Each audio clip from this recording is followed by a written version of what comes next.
Welcome to NS TV. నేను రాజీవ్. ముందుగా headlines చూద్దాం. 10వ తరగతి పరీక్షా నిర్వహణపై మంచిర్యాల జిల్లా కలెక్టర్ దీపక్ కుమార్ ఆగ్రహం. మంచిర్యాల జిల్లా కేంద్రంలోని బాయ్స్ హైస్కూల్లో 2 గంటలు ఆలస్యంగా వచ్చిన 10వ తరగతి తెలుగు ప్రశ్నాపత్రం డీఈఓపై ఆగ్రహం వ్యక్తం చేసిన కలెక్టర్. పరీక్షా కేంద్రంలో 240 మంది పరీక్ష రాయనున్న విద్యార్థులు.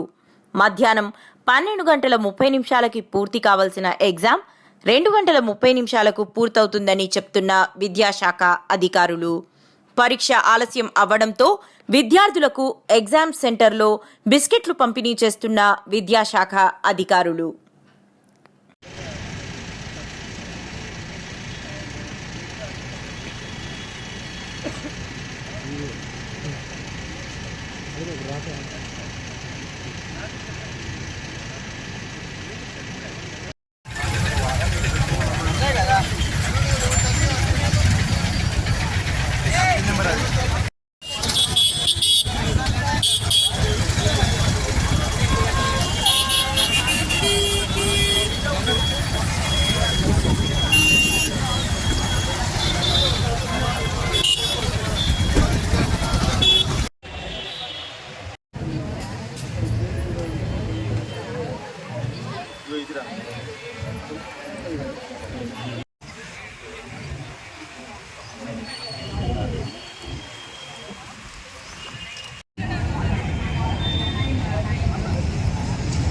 అది కొంచెం సేఫ్ జోన్, అది కన్ఫ్యూజ్ ఎక్కడ కాదు, పిల్లలు సీదా వెళ్ళిపో.